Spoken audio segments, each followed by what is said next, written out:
Crystal Tower Information Whiskey 21530 Zulu, wind 060 at 5. 076 Mike Juliet, this is departure radar contact. Hazardous weather information from Minnesota available on flight service frequency. You've dialed in the Flying Midwest podcast, connecting aviators from across America's heartland, sharing news, information, and events from around the region. Calling Nancy 53 on Overtower, roger, turn left heading 070, runway 9er, clear for takeoff. Sit back, relax, and join our crew for some hangar talk as we discuss a wide variety of regional aviation topics. Departure 71143, flying flag, runway 28 left, push takeoff, left hand south first. And now, from our home at the Anoka County Blaine Airport, our checklist is complete, and we're ready for departure for another episode of the Flying Midwest podcast. Contact departure, have your flight. What is going on, everyone? Jim here with the Flying Midwest podcast. So happy you're able to join us. On this episode, we get ready to launch into Airventure 2023 with EAA's Dick Knapinski. He talks to us about what we can expect of this year's show, and if this doesn't get you excited for Airventure, I don't know what will. And as always, news and events from around the region, with some friendly hangar talk along the way. So strap in, and let's take off into this episode of the Flying Midwest podcast. Well, welcome everyone to a brand new episode of the Flying Midwest podcast. I am Jim. And I am Maddie. Yes, you are Maddie. We are pumped up to talk about Airventure, aren't we? I cannot tell you just how excited I am for Airventure. Oh my gosh. I was sitting on a 4-hour flight with my instrument student. I was telling her all about Oshkosh and what to do, where to go, and Has she never been? No, she's from California. So she and a coworker of hers are going to go try to sneak in for a couple of days. I'm like, good luck. There's no sneaking when it comes to Oshkosh, but yeah, you're gonna definitely. pay to get in. They prefer you pay. Yeah. Oddly enough, that's what this episode's all about. We're going to talk all about Airventure with Dick Knapinski, their director of communications. Yoo-hoo! I don't know about you, but I really enjoyed this interview. Dick's enthusiasm for what he does is infectious. He clearly loves what he does and is so excited for Airventure. So I cannot wait for you guys to hear what's in store. All in due time. They have to get through the other stuff that we talk about first. Yeah, sorry, you've got to slog through all the news and events first. In the spirit of pumping us all up for Oshkosh, we are going to pump out a bunch of episodes to help get ready for the big event. So we'll bring in Mitar AF with Brian Turner and Andrew. Oh, we're going to talk about SimVenture again. We talked to Kevin from SimVenture last year, and we are going to chat with him a bit about this year's event and replay last year's episode for those of you who aren't familiar with SimVenture. I was actually talking about SimVenture today too, funnily enough. It all goes hand in hand. You're just plugging all the good stuff. I am. I feel like it's my job. Yeah, It's my fun job. Mm-hmm. And I think finally, we would hate to not bring this up, but we're going to make it an annual thing. The annual Airventure Call-In Extravaganza Spectacular. Is that what we were calling it last year? I believe so. Okay. Sounds about right. We're doing that again. So if any of our listeners want to chat with us about their past Oshkosh experiences or want to talk about what they want to get into this year, we will certainly welcome you onto the podcast for a quick little segment. We're recording that July 11th, so if you're interested in that, make sure you hit us up on any of our social media, or you can email us, flyingmidwestpodcast@gmail.com. Oh, yeah. It's all coming together. Oh, yeah. I'm telling you, we're going to get all pumped up for Oshkosh. I know. I'm already pumped up for Oshkosh, but it'll be cool to bolster the podcast a little bit. Some content out, and then we'll record a bunch more for Oshkosh, during Oshkosh. Let's talk about that. So whatever do you mean, Maddie? What are we doing at Airventure?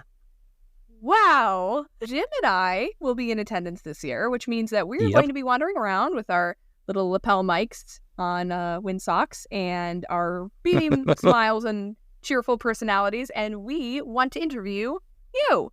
Feel free to come on by, say hello, and get your voice on the podcast. We'd love to talk to our listeners. We would.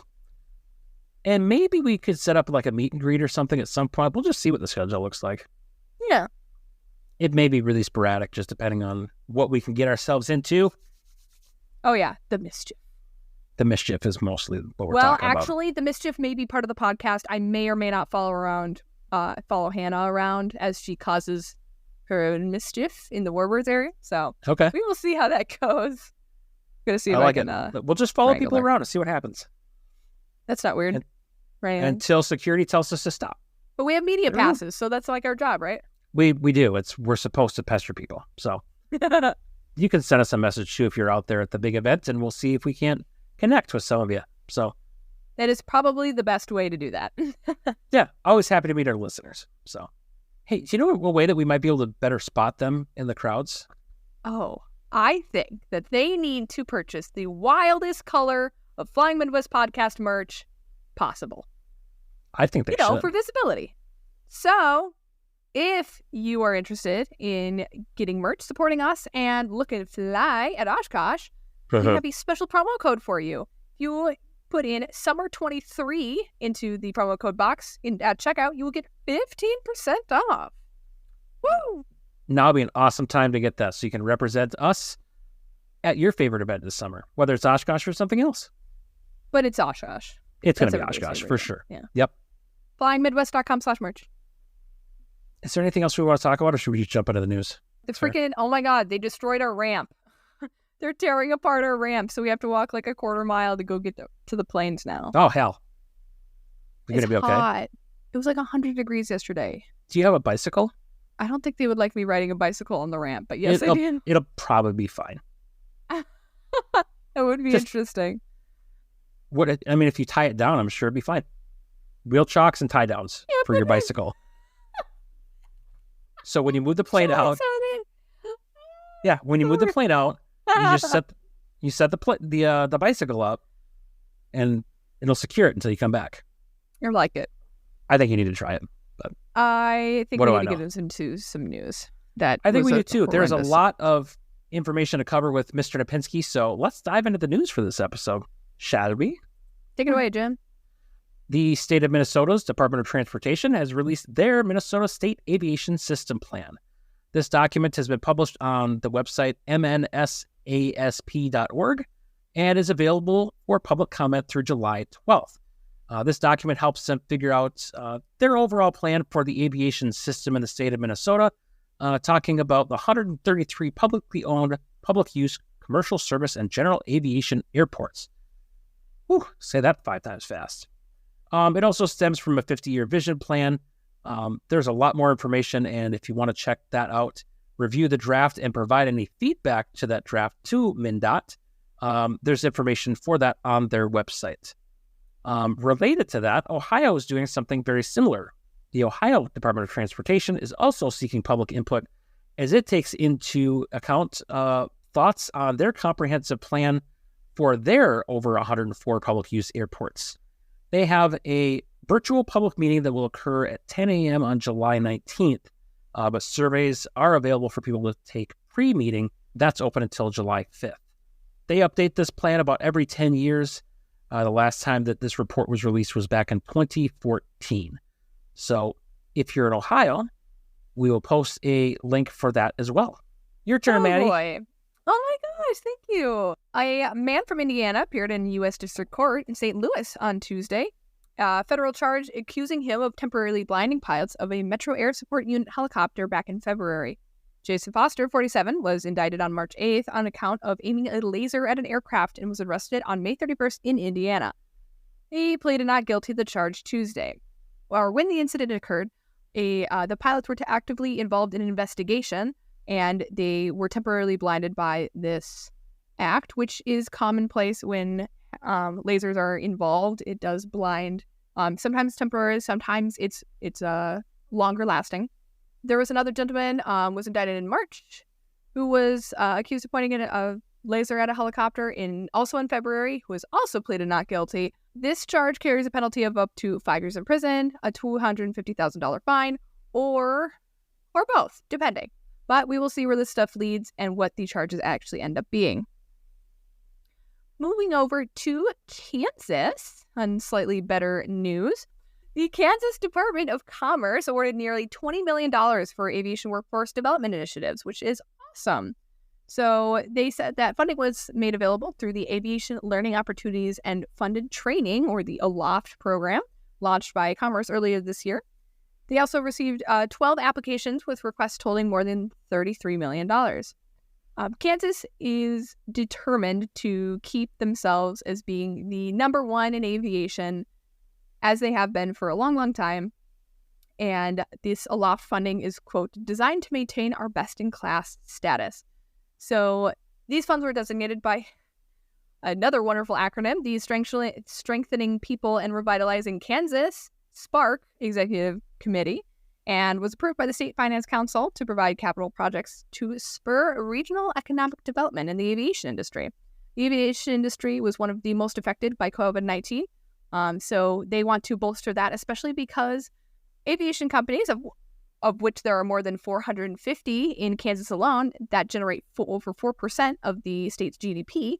There's obviously a very big focus on bolstering that. So these ALOFT awards will help ensure that the aviation capital of the world has enough talent to keep providing superior services and products across the globe. These award recipients will use these funds towards a lot of different machinery equipment used for training services, training programs, and all sorts of other things related to that. These awardees will have 2 years to complete their projects and utilize all of these awarded funds, so hopefully this gets the ball rolling. The ladies are at it again. The, quote, only race of its kind has finished up in Homestead, Florida. The lady racers of the Women's Air Race Classic finished up late last week in Homestead, Florida. The Air Race Classic is an iconic cross-country race tracing its roots to the early days of aviation and showcasing the skills of women pilots. It is truly the only race of its kind. Before being called the Air Race Classic, it was the all-women's transcontinental air race, which got nicknamed the Powder Puff Derby, and the Classic started in 1977. This year, the race started in Grand Forks and went all the way down to Homestead, Florida, over 2,500 miles. Among the participants this year, there was a pilot in her 90s. There are seasoned commercial pilots and more than a dozen teams from universities across the country, including Liberty, Minnesota State University Mankato, University of North Dakota, all kinds. The flying was all done day VFR, so no instrument, no nighttime. Each plane is handicapped based on its top speed. They did the handicap race before the actual race. So they would fly, and then their flight time is calculated against the handicap. So that's how they calculate the actual race standing. So it's not who has the best plane or whatever. It's how well do these ladies fly. Yeah. So you can be flying a Cirrus, you could be flying a 150. It doesn't matter. You just have to fly intelligently. These teams can be up to 4 ladies. What they're doing, they split between who's pilot flying, a navigator, somebody who handles the radios and everything. So they can be all eyes and ears for each other, even if they're not flying. This race stretched over 4 days. Most finish before that deadline, but there is a deadline so that, people actually get there on time. But it also gives them an opportunity to wait out a storm if that's a potential concern. Congratulations, ladies. I know someone who flew in that. You do? Who? Cheryl, the partner in my aircraft. Yeah. No way. Wait, you really? Yeah. That's so cool. They're plane number 7. Really? I have not seen how they've done that. I know that she's done, but... All right, to the ladies of Kent State University, congrats. We love to see it. Just concludes their Race Classic coverage. Jim, would you be ever so kind to tell us about the events that are occurring around our region? I will grace you with the events for the next month or so. Wow, thank you. You're welcome. Take it away. Well, we have no shortage of events this episode, so let's dive right in. Starting off, the 2023 Battle Creek Field of Flight Air Show and Balloon Festival. This event has 5 days of air show action from June 30th through July 4th at the Battle Creek Executive Airport. For most days of the event, parking is $5 with admission being $13 per person. Anyone 3 feet or under is free. They will have a ton of attractions from hot air balloons to a carnival, a field of rock with live music, fireworks shows, and a heavy lineup of air show acts including F-22 Raptor demos, FA-18s, A-10s, P-51s, and a number of airshow performers. Check out their event at fieldofflight.com. Up next, July 7th through the 9th, National Stoll will visit Isle, Minnesota for their Skoll Stoll competition. The main competition will be July 8th, with gates opening at 9 a.m. and competition starting between 10 or 11 a.m. Tickets are available online in advance for $10 or on site for $15. Parking is limited, so make sure that you plan that out in advance. More information at nationalstoll.com. Next up, we head over to Michigan for the Wings Over Muskegon Air Show. This event is July 6th through the 9th. They will have demonstrations from the A-10 demo team, the Hooligan flight team, Ed Hamill with the Folds of Honor biplane, and much more. They will also have unique aircraft ride experiences, including the B-25 Rosie's Reply, B-17 Yankee Lady, a C-47, and a Huey helicopter. Tickets for this event are not available on site, and you'll need to go online to purchase them in advance. More information at wingsovermuskegon.com. Over for a very special event in Minnesota, the Duluth Air and Aviation Expo, July 15th and 16th in Duluth, Minnesota. This event will feature the United States Navy Blue Angels, the U.S. Air Force A-10 demo team, a ton of static demo displays, including someone you may be familiar with, our very own Trevor. He'll be hanging out with his Air Guard C-130 crew. Check out more information on this event at DuluthAirshow.com. Staying in Minnesota, the weekend of July 22nd and 23rd at the Flying Cloud Airport in Eden Prairie, Minnesota, Air Expo 2023 brought to you by Wings of the North. They will have 30 to 40 aircraft on display, a pancake breakfast from 8 to 11 a.m., and plane rides. Gates open at this event at 8 a.m., and the event runs from 9 to 5 on Saturday, 9 to 4 on Sunday. Tickets are available online for $25 for adults. Kids 16 to 17 are $5 and under are free. Tickets are also available at the gate. Adults are $30, kids 6 to 17 are $5, and kids 5 and under are still free. More information at wotn.org/airexpo. If you're over in Ohio that weekend, July 22nd and 23rd is the Dayton Air Show at Dayton International Airport. Their featured performer is the United States Air Force Thunderbirds. They'll have the U.S. Army Golden Knights parachute team, a few acts from the Red Bull line of aviation acts, including their helicopter, skydive team, and Kirby Chambliss. They'll also have a number of ground displays and other attractions at the event. More information at DaytonAirShow.com. If you're in Milwaukee that weekend, check out the Milwaukee Air and Water Show, also July 22nd and 23rd. Their featured performer is the U.S. Navy Blue Angels. They will also feature a number of other military demonstrations like a P-8 Poseidon, an F-35 Lightning, an E-2 Hawkeye, and many more. So go check out a cool air and water show right on the shores of Lake Michigan. For more information, go to mkeairwatershow.com. You can check out the Sioux Falls Air Show, Power on the Prairie.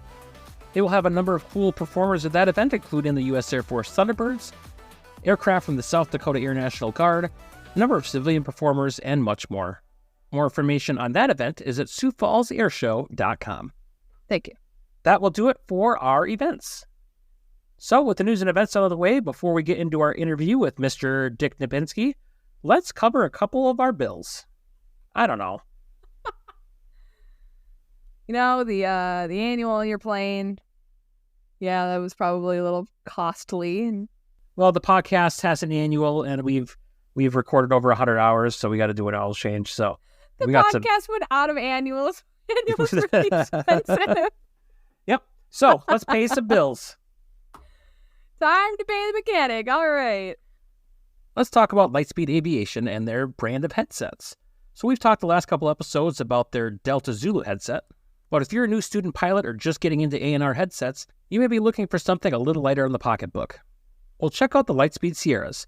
I've been flying with the Sierra for the past decade, and they are a phenomenal headset. They've still got great active noise canceling, full Bluetooth integration, cell phone and music connection abilities, and comm priority so that you never miss a radio call. And when you're ready for that Zulu 3 or the Delta Zulu, they've got a trade-up program where you can earn up to $400 trade-in credit towards the latest in aviation headset technology. So if you're in the market for that new Lightspeed headset, check out our affiliate link right down in the show notes. So summer is officially here, and the sun is beating down on us in the aircraft and on the flight line. Picking the right sunglasses for when you fly can be really important. This is where Flying Eyes Optics comes in. If you've been flying around with those gas station sunglasses, you have definitely felt the pressure from your headset pushing those into the side of your head, which can make for a really uncomfortable flight. Flying Eyes was engineered by pilots for pilots. Their extremely lightweight patented material allows these temples to conform to your head instead of curving around your ears. giving you a better fit and seal for your headset. So if you need a new set of sunglasses before Oshkosh or any of those summer events or your summer flying, head on over to our affiliate link and use our coupon code for 10% off. That coupon code is flyingmidwest10, and that code and the link will be down in our show notes. We are happy to once again be part of the SimVenture experience, and to talk about that, we have Kevin from Pilot Edge. Hey Jim, thanks a lot. Just real quick, SimVenture 2023 is coming up again. If you haven't heard of it, it's basically a virtual Oshkosh. If you have a flight simulator at your house or even at your flight school and you want to get them involved, you can actually fly into Oshkosh just about a week and a half ahead of Airventure. This is a great way for those pilots who are actually flying to Airventure to prepare ahead of time. Now here's the kicker. We have the actual Oshkosh air traffic controllers. Yes, the ones who are going to be in the tower, down at Fisk, down next to the runways, the actual week of Airventure. We have a handful of them volunteering to be the controllers during SimVenture. So it will be realistic. It will feel real. It'll sound real. And you will rock your wings. You'll be seen by the controllers and everyone else. Last week, we had over 2,100 arrivals at SimVenture. We look forward to even top of that number this year. So what are the dates again for those that aren't familiar? July 13th through 16th. It's a Thursday through Sunday. We'll run about 3 to 4 hours every day. The exact times of that can be found at pilotedge.net/SimVenture. Well, we hope you have a successful event again this year, and best of luck with SimVenture 2023. Thanks, Jim. Looking forward to seeing a lot of people out there. Hey, Jim, can you tell us a little bit about our guest for this episode? Absolutely. We are excited to welcome Dick Knapinski. He is EAA's Director of Communications. He has been involved with EAA and Airventure for, I think he said, about 30 years now. So he's going to talk to us all about what's up this year and get us all excited for Airventure. You ready to do this? Oh, yeah. I've been ready since last Oshkosh. Well, let's do it. All right. Well, welcome Dick Knapinski to the Flying Midwest podcast. Well, thank you. It's great to be here. Always, I can talk about airplanes for a long time, so this will be fun. Awesome. And we're really excited to have you as Oshkosh is getting near, and we're excited to get out there and share a little bit more about what Oshkosh is about with others. Not that anyone listening to this doesn't already know what Oshkosh is. To get started, are you ready to go through our Fast 5 questions with us? Sure, let's do it. Yeah. All right. Question number 1. Favorite aviation movie? Oh, man, that's a toss-up. Airplane is probably my favorite aviation movie just because it's so silly. I remember doing that one. Yeah. I actually took a date to Airplane. I'm so old. I was there when it first came out in theaters. And I remember sitting there and my arm was in back of the chair, and she's probably wondering if I was having spasms because my arm was shaking so hard from laughing at that time. But Airplane is it. The first Top Gun is still a favorite. It's one of those I see on TV. It stops me instantly, and I'll sit there and watch the rest of it, although I know every line. I know exactly what's going to happen. So those two would probably be 1A and 1B. We're going to get along just Classic fine. Choices. Oh, yeah. Question number 2. Favorite aircraft? Favorite aircraft? Well, other than the one I happen to be flying at the moment, which is always a favorite aircraft, there are actually a couple of them. One, I got to go with the humble Piper Cherokee because it's the airplane I learned to fly in. And, a lot of people did 172s. I was in a flying club with a Piper Cherokee, an old 1967 140, and still had the original 16 gauges in it and everything else. Learned to fly in that one, so I love it. If there's a dream airplane that say, okay, you can fly anything and you're capable of flying, I would say P-38 Light. Put me in one of those or a hop around the patch, which would probably be about 200 miles. But boy, that would be fun. My first flight was in, honestly, it's a 68 Cherokee. Okay. Yeah, I did a lot of flying in the old Cherokees. Oh, I love them. Yeah, I got to see that when spot. Flying a 172, I've always got to remember, okay, the flaps are down here, not like the Cherokee, where the flaps are up here, and on doing all of those type of things. So, or the trim tab, excuse me. Yeah, and the pull up for the flaps, trim tabs up there, all of those things. But boy, it was a lot of fun, and you start to learn that joy about what it is about flying that makes it so different. And that airplane will always have a special spot for it. Love it. Piper does make a good product. Not sponsored by Piper. Not sponsored by Piper. Question number 3. Ugliest aircraft? Oh, I love this question. It's got to be something Russian. The Antonov AN-2. If you've ever seen one, it looks like somebody took a round tube and stuck some wings on it. And I still remember one year at Airventure, we had one lined up on final. and it was about a 10-mile final, and the air traffic controller said, okay, AN2, you're on final, you're ready to land. And it took so long, he started bringing airplanes in front of it. And just suddenly, 172, feel free to turn, you're on final. Okay, yeah, RV6, you're free to turn, you're on final, go ahead. And, so final, the AN2 is still on final. Somehow that thing flies. I'm not sure how. And it doesn't go fast, but it does. But you get on the ground and go, man, that's an ugly airplane. So that is the one that always comes to mind. All right, question number 4. What is your favorite place on the Airventure grounds? Oh, my favorite place. I should be biased and say press headquarters, but I'm going to say the seaplane base. It's actually not, it's part of Airventure, but it's not on the Airventure grounds. And it's really a best-kept secret that you can hop on the shuttle bus, ride the 4 miles, go over to Lake Winnebago, and it's like a whole different world. You've got the hustle and bustle of the Airventure grounds. And you go in there, and here's this little secluded bay area that people are having a great time out there. And I've always loved that. If I need a break in the evening after the air show and just kind of reset a little bit mentally, just pop out there and take in the seaplane base for a while.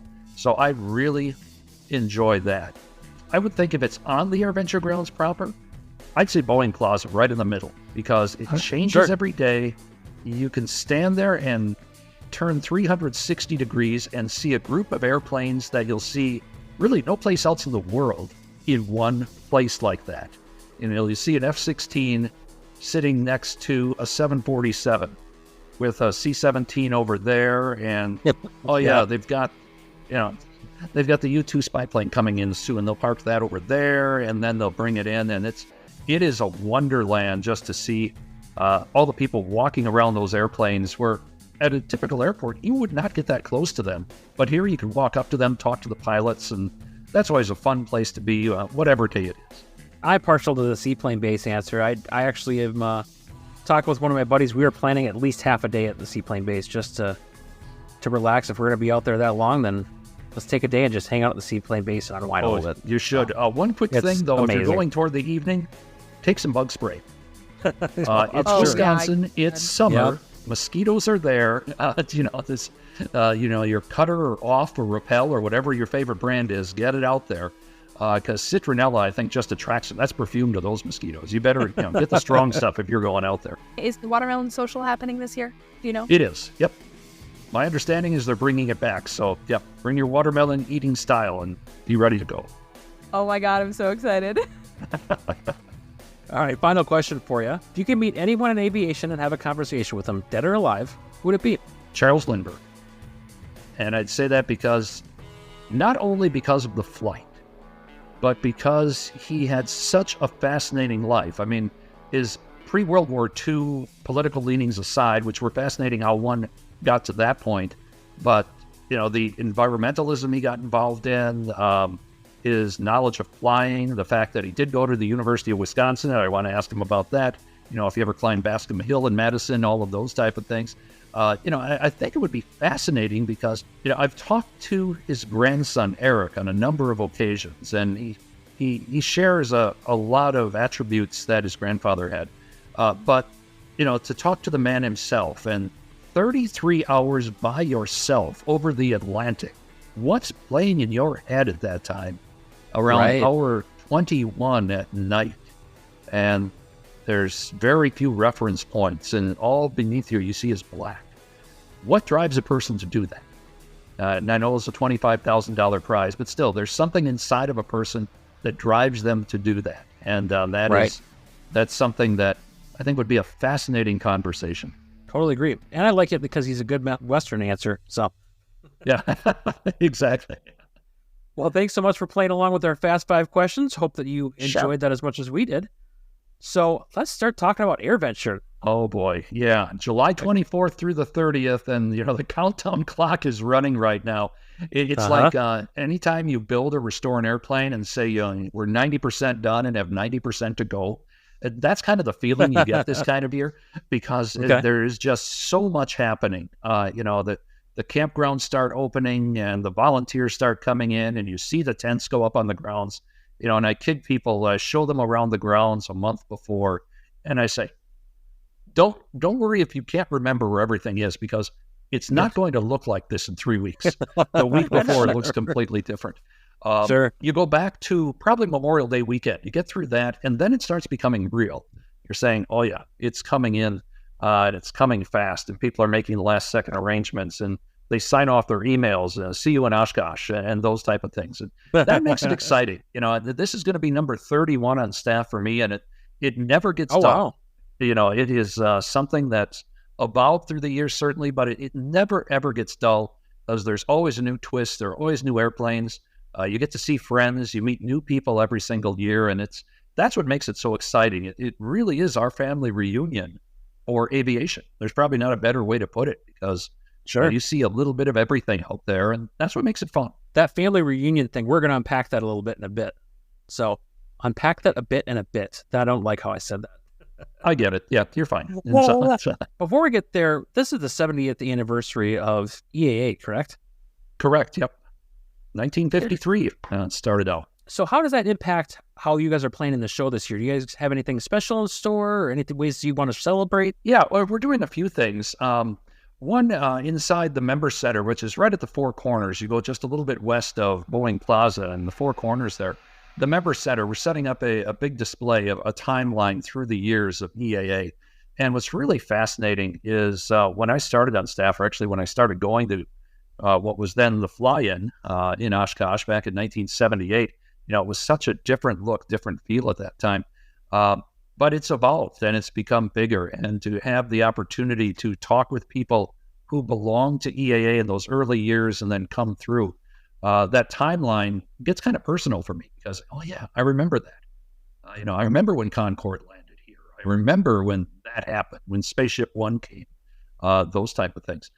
So that's going to be one feature in the middle of it. We're going to have an evening program at Theater in the Woods one night with people who have been connected with EAA for a long time, talking about the history and the growth of the organization, the growth of what's simply known as Oshkosh. And that. One thing people will see if you're on the grounds, and this actually, I'm going to give a little bit of history on it. Back in 2019, which marked 50 consecutive years in Oshkosh, we got talking with a local brewer, as a brew pub, Fox River Brewing, and they said, you guys ought to do a commemorative beer. Well, we never thought of that. But discussions continued. We got our commemorative beer, the Rock Your Wings Red Ale that year, awesome. And it sold out. It's sold out. We had members asking us, hey, can you do that again for something? Well, we need kind of an occasion. It's not just something. But this year we decided, okay, so working with a local brewery again, this time Stone Arch up in Appleton, about 20 miles up the road, we created a beer. And actually, when we had our museum fundraiser, we had the audience there that night do our taste test and pick their favorite of the samples. Oh, cool. And so they selected one, and that came forward. And this year, we actually designed it. There'll be 7 different cans, one for each day of Airventure. And it features everything. It features home builds, vintage, warbirds, ultralights. The Brown Arch will be represented on that, the 70th anniversary logo. And we'll be introducing one each day of Airventure. I don't know if that's an inducement to stay for the entire week, but it's one reason. We're trying to get as many airplanes, too, that were here actually in Milwaukee in the early years of the fly-in back in the 1950s. And we know of the 21 airplanes that came to that first fly-in in September 1953, there are still 8 or 10 of them that still exist and are still on the registry. So we have an invitation out to them. We don't know how many are going to make it, but we have sent it out to them to say, come on out. And, they make it in. We're certainly going to talk about that. And, these airplanes, 7 decades later, coming back to, the home, the family home to celebrate the fly-in. That is really great, the history that you guys are tying into this event this year. I mean, there's obviously always a little bit of history, but to really celebrate and highlight that 70 years of history is going to be really cool, I think. Yeah, it will. And what's fun about it, and before Paul passed away back in 2013, I remember talking to him a number of times, and a lot of times the media would ask him, did you ever expect this? He said, no. Myself and my friends were just trying to start an airplane club in Milwaukee. for people who built and restored airplanes. And it grew into what we have today. Yeah. Now with 270,000 members and 500,000 of our closest friends coming to Oshkosh every year. Right. And a little bit of everything. I kid people that if it has flown, is flying, or will fly, yeah, it's going to be at Oshkosh sometime.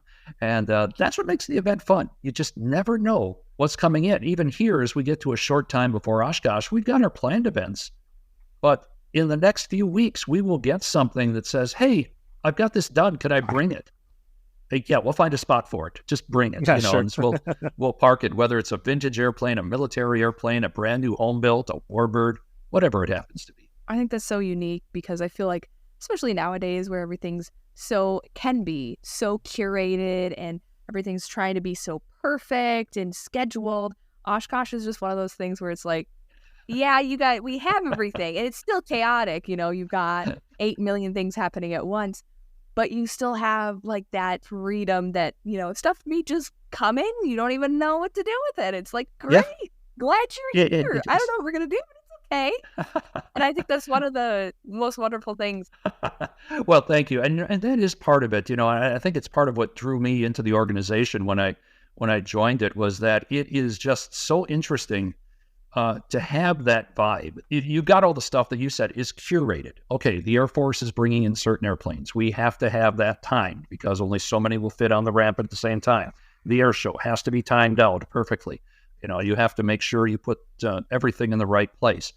But then suddenly you'll turn a corner, and this has happened to me more than once. I've turned a corner like on Thursday, the 4th day of the event, and I'll see an airplane, and I'll go, when did that get here? And they said, Tuesday. Oh. And, just like, okay. And so I've got to go back to press headquarters and say, you know what just came in? That you go down to row 142 and see this because it just came in on Tuesday, and those type of things. And, just that feel and, walking around in the aircraft camping area after the air show when things have calmed down a little bit, just talking to people. And it's like you said, that feel of we're at Oshkosh. One of my favorites, a guy brought in a home built. I think it was something fairly common in the home built world, an RV or a Zenith or something, but he had just finished it about a month before, and he flew in and parked it, and the man literally had tears in his eyes, saying, "I made it. I'm at Oshkosh. I dreamed of building this airplane and bringing it here because I'd come for so many years and never and had the 172s and the common airplanes, but I built it. I'm bringing it here, and I'm parking with everybody else and can share it." And that's the essence of Oshkosh right there. That's what makes it so cool. Oh, I love it.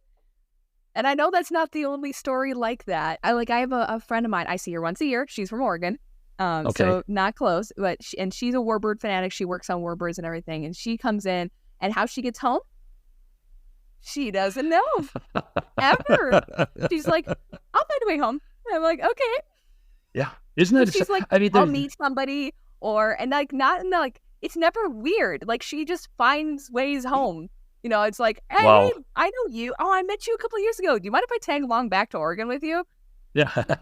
We got room. And she does it every year. And I don't know how she does it. Wow.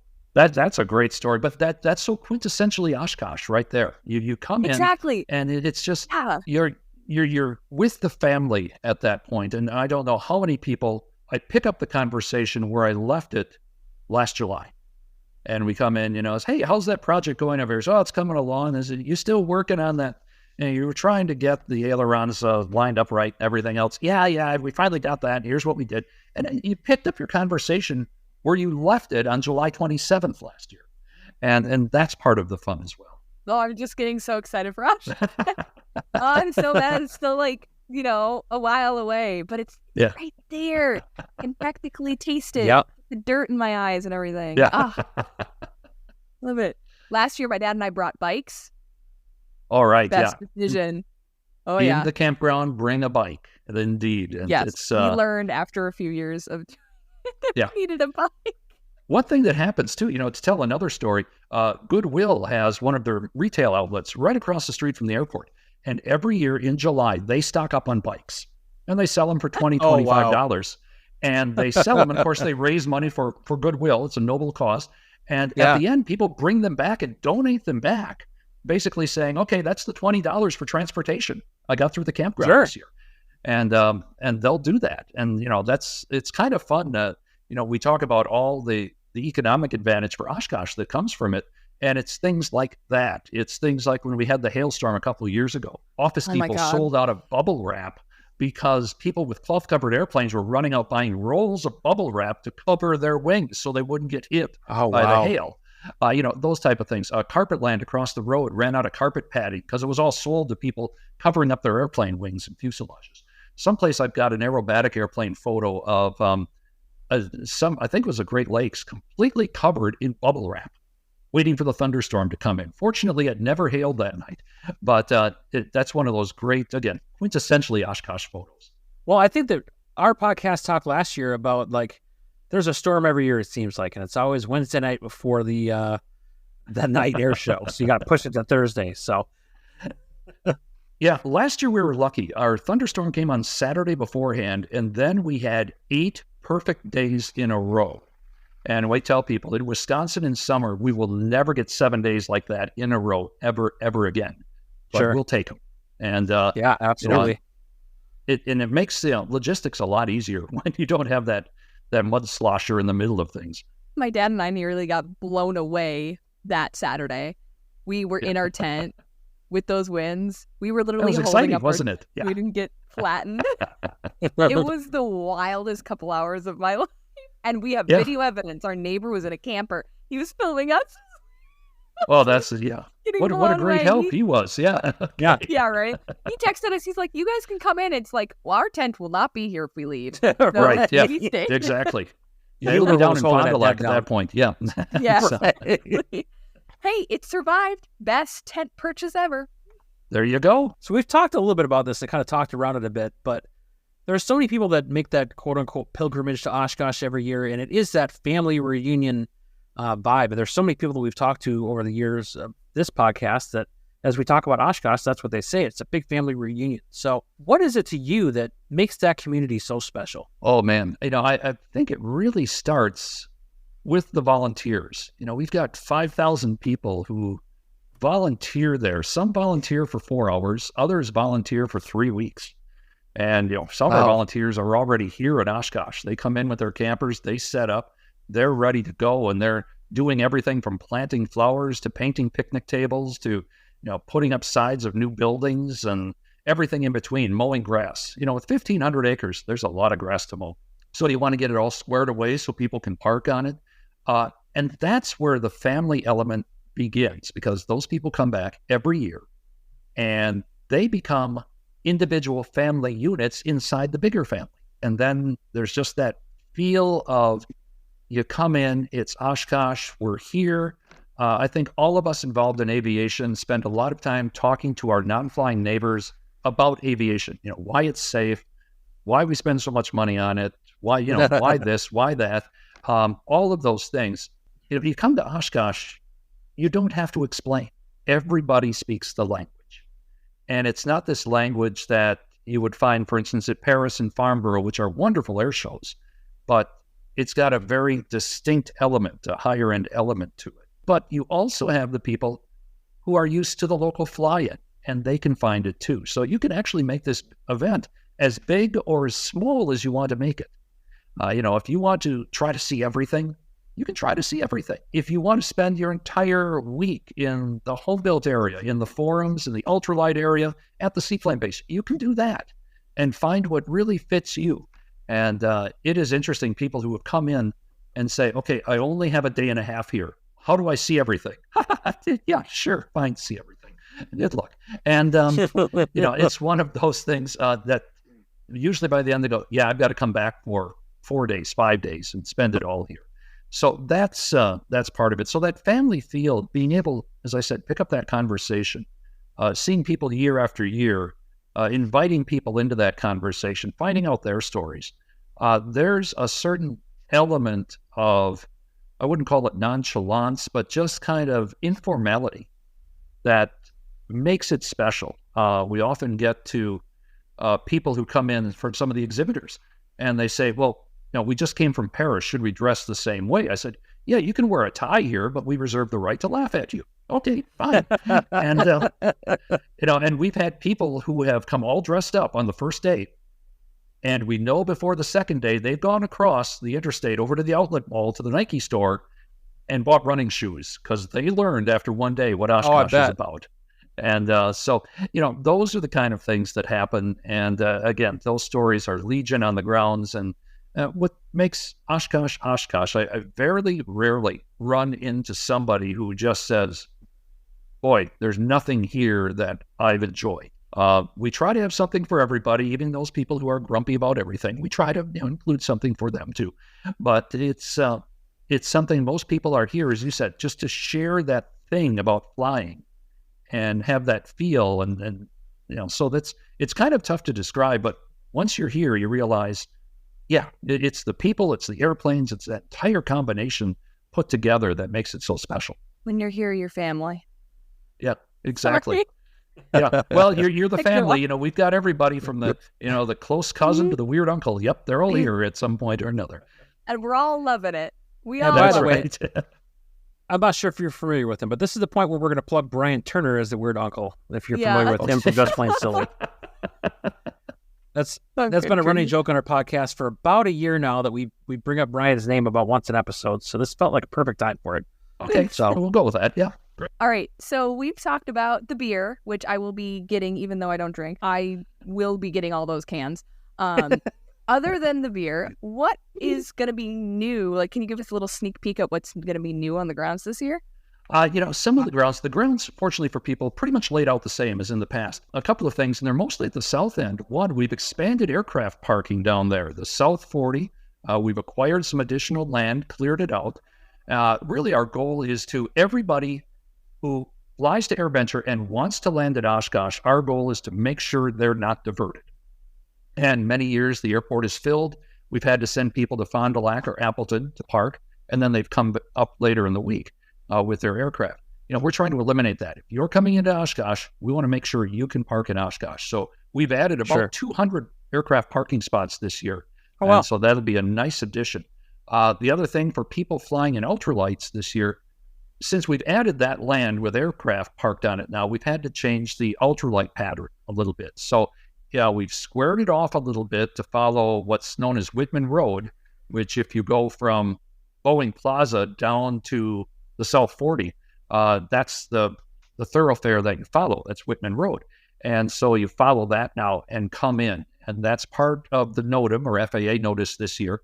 And so if you're flying into Oshkosh, read the NOTAM, learn the NOTAM, be the NOTAM when you come into Airventure so you understand it well. And so those are the major changes. But, within that, some of the things happening this year, we've got the Air Force Training Command coming in. Now, a lot of people say Training Command, they're okay, it's flight instructors. No, it's flight instructors, but they flight instruct in everything, everything from your basic T6 Texan 2 all the way up to C-17s.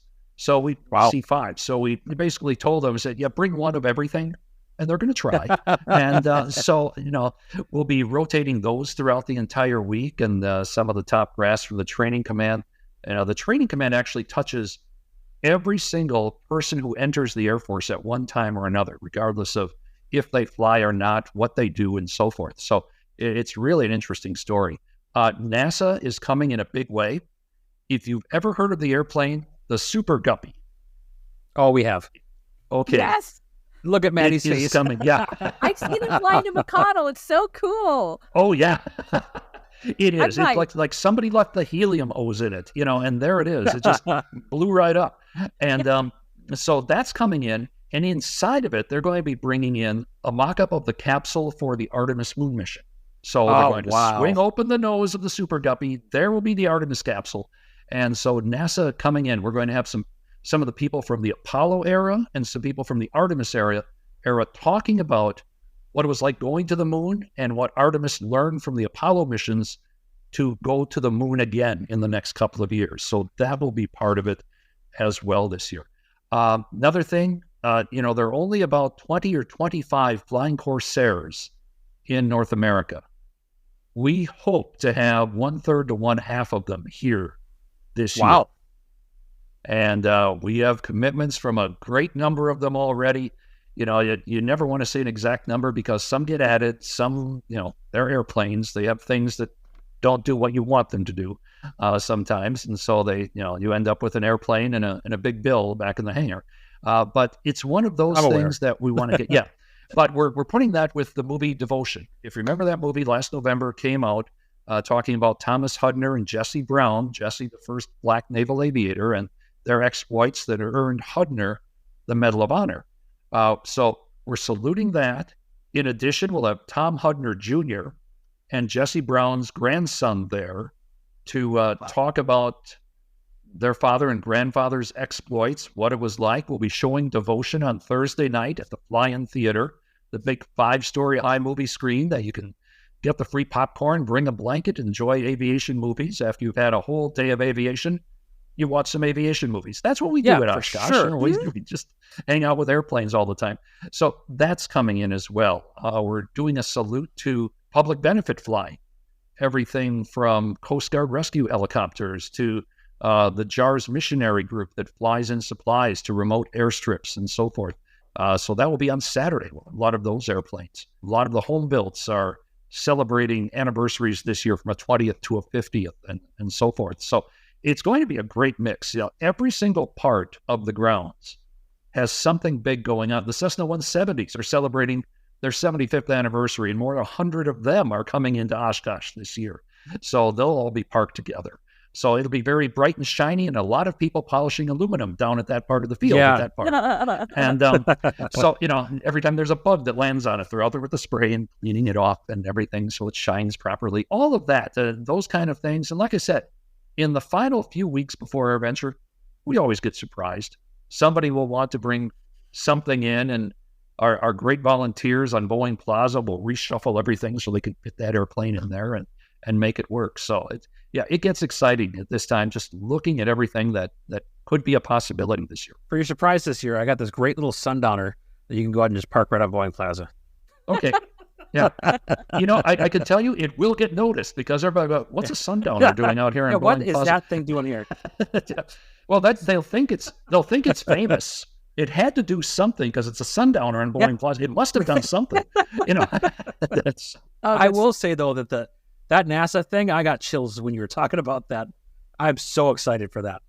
Oh, that's going to be fun, and that, the Super Guppy when it lands, and I remember it landed here in 2000, and they do a wonderful job flying it, but it looks like it's going to do a belly flop on the runway. And it just kind of comes down all at once. Most of us come in and we kind of flare. Not really, no, it just comes down. And the year it came in, it was kind of this light mist fog, and suddenly coming out of the mist was the Super Guppy. And it was just like, okay, that was fun. And one other thing we've got some of the urban air mobility coming in too. There's a company called Whisk, and they're working on the eVTOL, the electric vertical takeoff and landing aircraft for urban air mobility. They plan on flying here as well.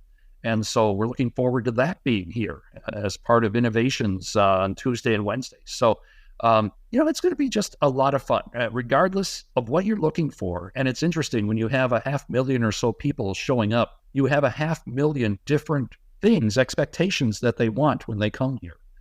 Some people want to see old airplanes, some want to see new, some want to buy stuff, some want to watch the air shows, some want to see the military. So you try to mix that all in and say, yeah, you're here for this, but here is something more. Go down and take a look at that. And we've got Warbirds in Review going again this year.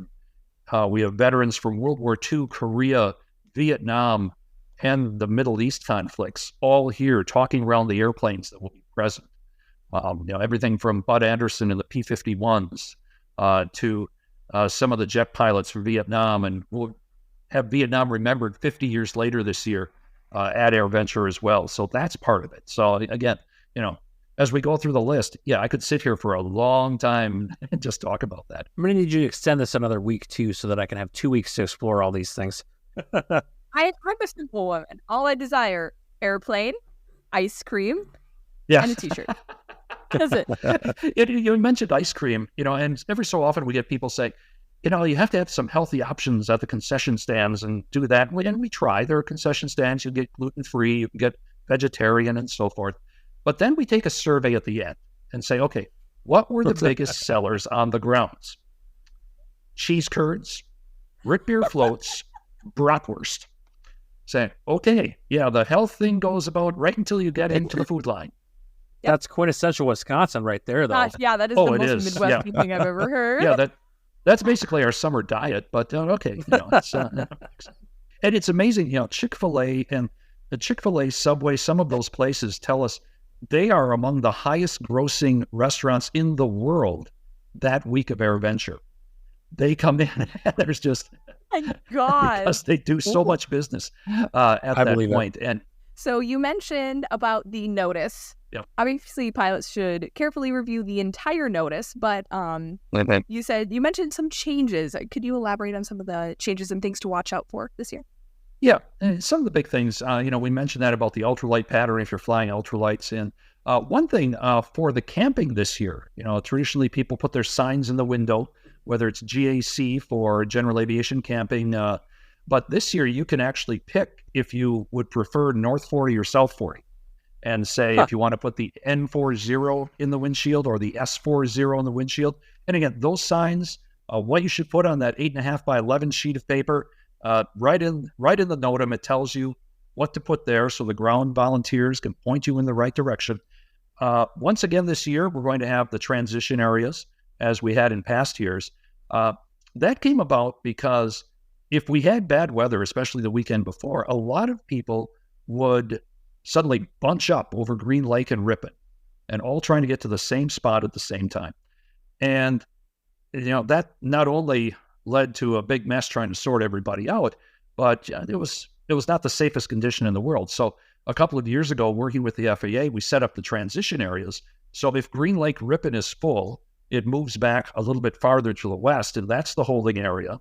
And then it moves back. There are actually 4 of them going all the way back about 50 miles to the west, which will lead to a more orderly transition all the way in.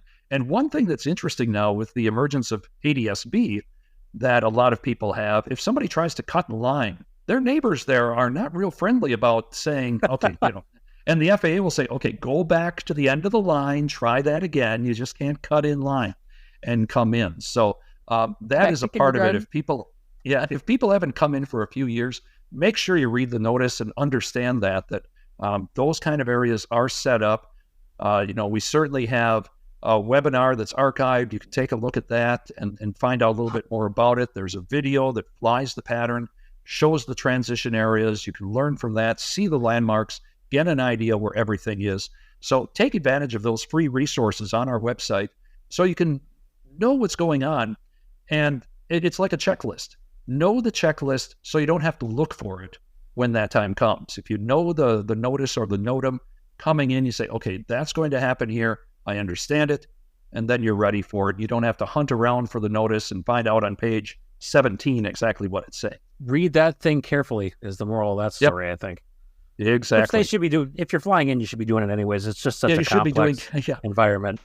Well, and it, as with any NOTAM, it's required. So please do that. So if we had a listener who is a first timer, they're excited to go to Oshkosh. If you had to give someone tips about how to experience Oshkosh, what would you tell them for a first timer? Okay. Yeah, we'll start on the more the physical needs end.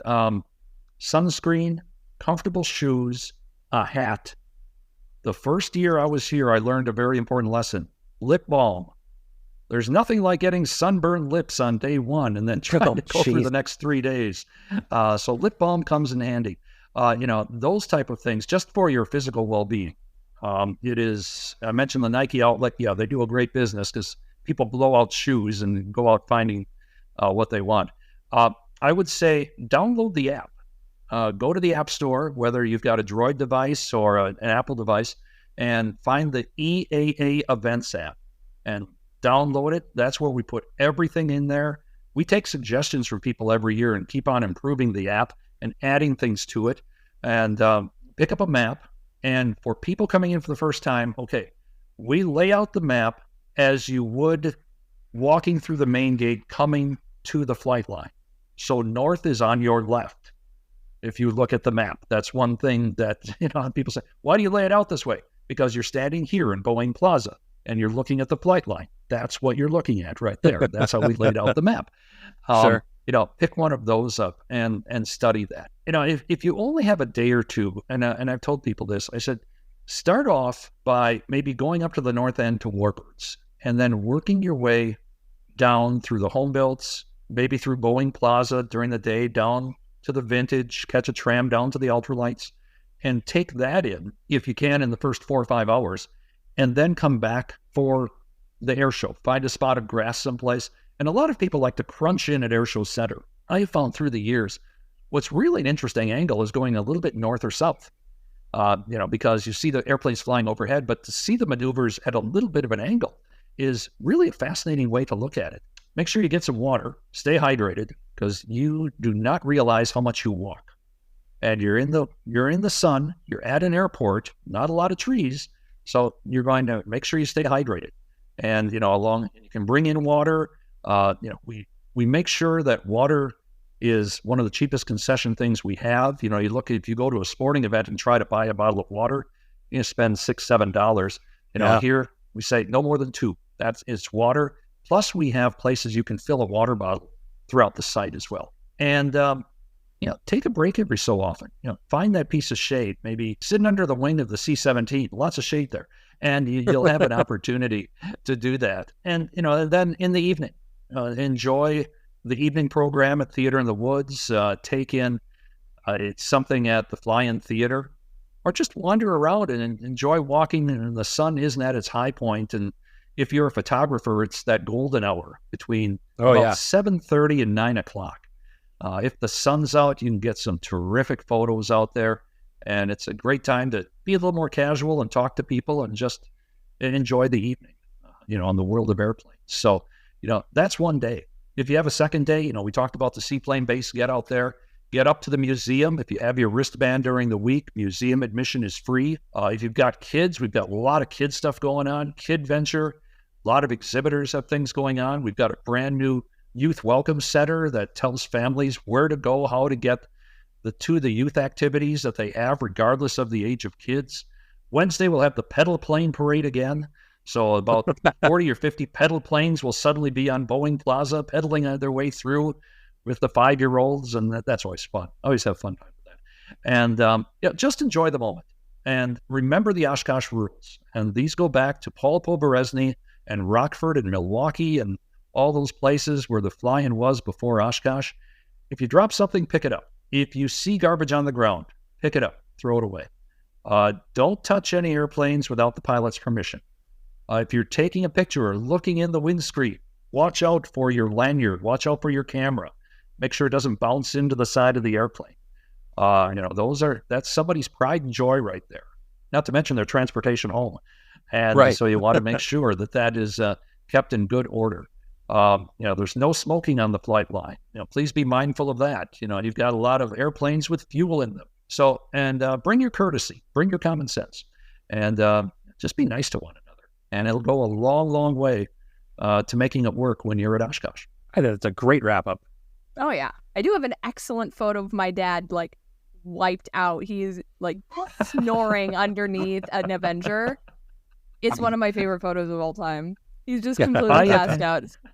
I have seen people, like our volunteers and so forth, and the Warbird show is going full tilt. The pyrotechnics, the wall of fire and everything else, and they are dead out sitting on their golf cart.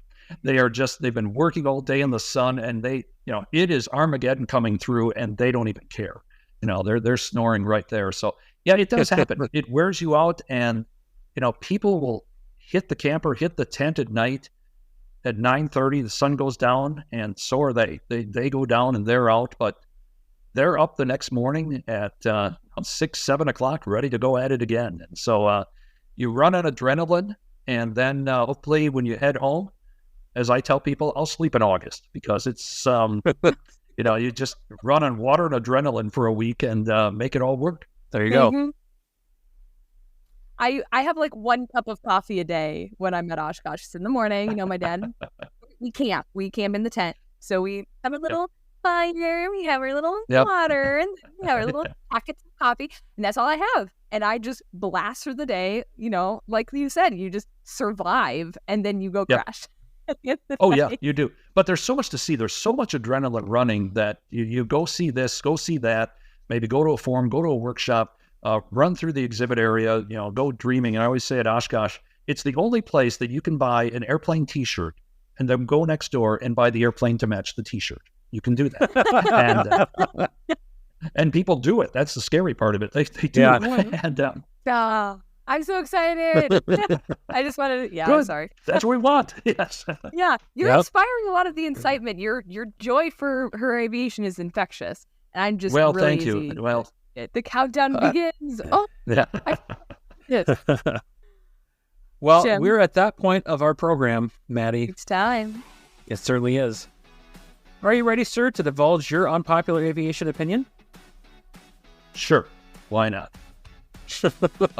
My unpopular one is, I've met the best people in the world in aviation. I've also met people who think this is just about me. I'm going to spend time with my friends at the hangar, and there's a place for that. But we absolutely have to share aviation. We have to get out of our comfort zones to do it. And we can't be secluded in our shells. And we can't keep it the way it was. We all wish for $1.50 gas, and we all wish for $15 an hour flight lessons. But the world's not like that. And so we have to be able to adjust with the world, make sure we maintain our freedom of flight, make sure we accept the responsibility of it, and go out there and share it. There are a lot of people out there who either don't know about aviation or really don't care if it exists. And that's something that we have to fight every single day. So I don't know if that's an unpopular opinion, but I noticed some pilots that I've met, you show up at an airport and it's like a secret club with a secret handshake. You've got to get in. And, we've got to break that down, and we've got to urge our friends to break that down. And sometimes you've got to tell the grumpiest guy in the airport that he has to break that down, because that's not going to help anybody. Otherwise, 10 years from now, there'll be half of us here, and then 15 years, there'll be 4 guys sitting around drinking coffee wondering what happened. And we can't have that. We have to continue to build. We have to reach out. We have to do everything we can to share aviation, make sure that passion is there, and to tell people who don't fly why it's important, not just for us, but for everyone. So it's something that's very, very important, and we can't sit on the sidelines. Amen. I absolutely agree. Pretty much the only reason I'm in aviation is because of Oshkosh. It was because somebody at a local air show sat me down and said, "Hey, you should become a pilot." And I'm like, "What are you talking about? I'm an English major. What are you going on about?" And then I go to Oshkosh, and it's like, "Oh, my college has an aviation program. What? Oh, There we go. Okay." And here I am.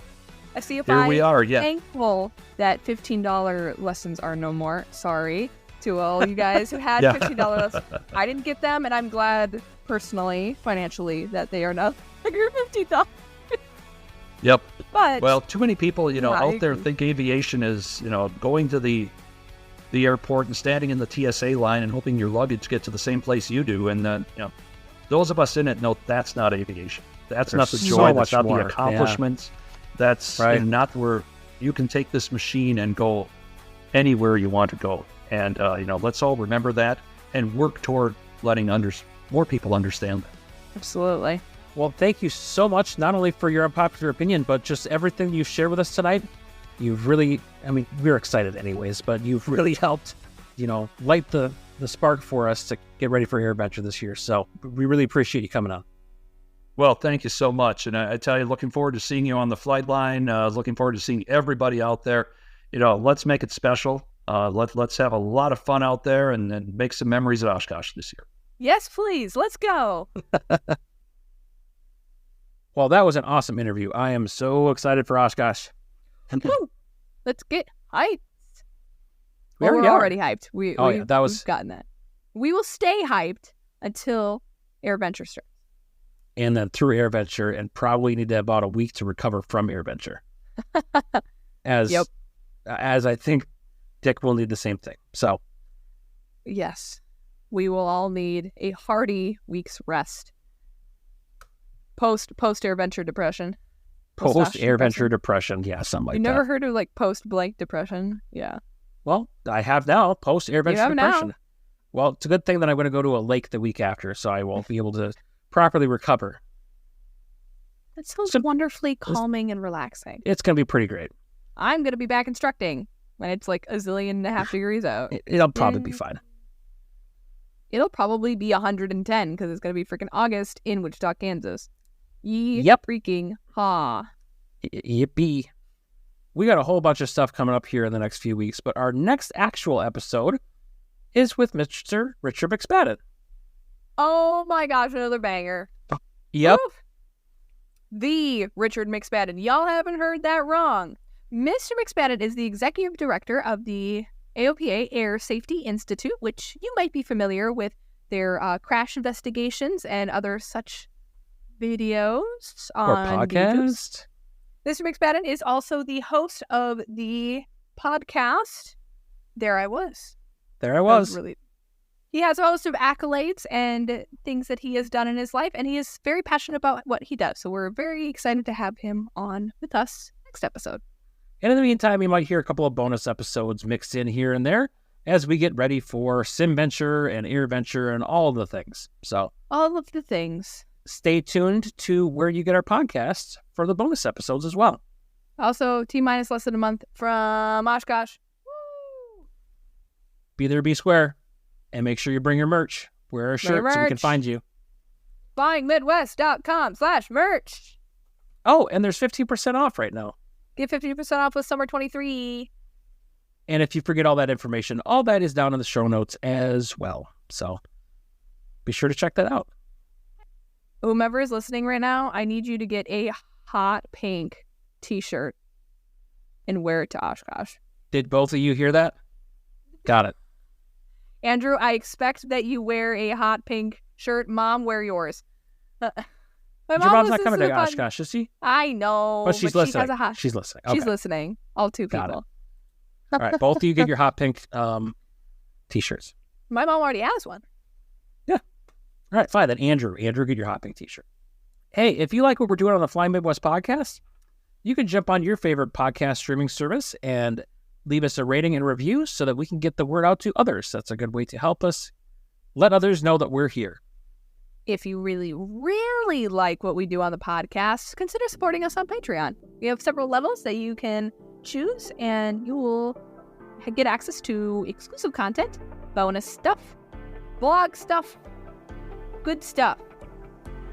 And finally, if you or someone you know would like to be a guest on the Flying Midwest podcast, you can reach out to us on any of our social media or email us, flyingmidwestpodcast@gmail.com.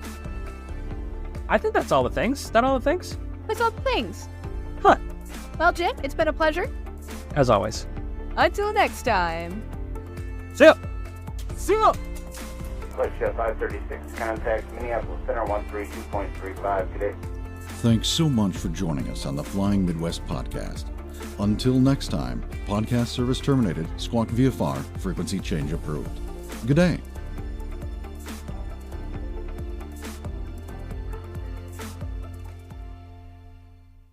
I love hearing ATC say "sup" to the military guys. It's hilarious. Yep. Because they put extra emphasis when it's the military guys. Like I say "see ya" and they don't respond. Okay. On to the next traffic. I guess. Bye. Get off my frequency. Yeah, I said frequency change approved. Oh, the one thing I'm going to ask you, I know that we're recording already, but how do you pronounce your last name? Oh, it's Knapinski. The first K is silent. Okay, so that's what I Knapinski. thought. I didn't. Yep. Okay. It's Knapinski. there's no C's or Z's or Y's or W's. So as Polish names, it goes pretty easy. There you go. Feel free to stop by, say hello, get a sticker, and maybe say a few words. That sounds like a funeral. Let's not do that. We are pumped up to talk about Airventure, aren't we? Pump it up. No, don't include that. Fuck. Let's see here. What am I trying to say here? This draft has been... How now? To the brown cow. All right. Let me just start all over. The Kansas Department of Converse. Good grief. The Kansas Like the Department shoes. There are I keep people it who have on- a collection of about 20 of those. You'll see them with their baseball I hat love with all their it. wind socks on it. Yeah. Oh, jeez. It makes me so happy. It's ridiculous. It's great. Yeah. Good ridiculous. And I promise yeah. I'm not mocking. I think it's fantastic. I think I might need to start Oh, yeah. collecting wind socks on my hat. Oh, There we go. Yep. yeah. Real ones, though. Get real ones. Don't get the little The ones. real Get ones? real ones. Oh, Yeah. go big or go home. Yeah. That's what they say. That's right. Yeah. Yeah. I'm going to need your help getting the actual Oshkosh wind sock. Can you help me out with that? From the... Stealing the wind sock. It Don't maybe steal the wind work. sock. Talk to me on Sunday night, the last night. That's usually, yeah. And we're just, Okay. According to Kansas Department of Commerce. Why do I keep saying that? According to the Do you Kansas need new shoes? No, but I want them. Is also seeking public. Blah, blah, blah, blah. The Ohio Department of Public Transportation. Nope, not public. I made that up. I remember what I said. Let me retry that. Okay. Don't look at me. Don't look at me in the tone of voice. I didn't realize I was. I just look old with these glasses, is what I was trying. You're totally pixelated, so it doesn't matter. Perfect. I'll Until see next you time. in the next video. Bye-bye. Sorry. No, That that's a was- different. That's a different thing. Markiplier. That's not us. No, that's not us. We Sorry. can't steal other people's bits. Let's do the real one. No, You know what? You say it. what am I supposed to? Until next time. We'll see ya. Yeah, I said frequency change approved.